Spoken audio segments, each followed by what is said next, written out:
possible? My name is Tony Grande, and I'm running for president. Whoa, Tony Grande. I know you. You know what? Aren't you that senator whose billboards crashed on many homes and caused a lot of damage during the last typhoon?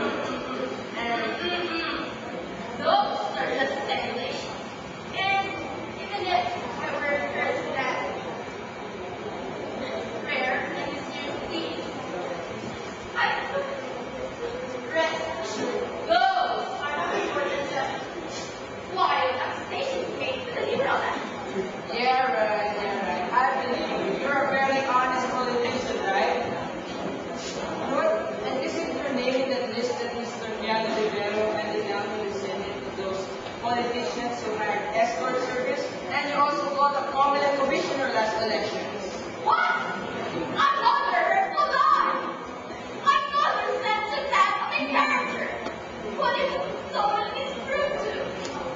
And even if I regret that rare and mysterious deed, I approve it. So you mean that the liberal left tried to screw you up twice? Actually, because the radical right are accusing me of that. Both the right and left appear right and power. You see, it's not a moderate form of cyber right. Yeah, isn't one of your moderate reforms to eliminate social security and engage the elderly in forced labor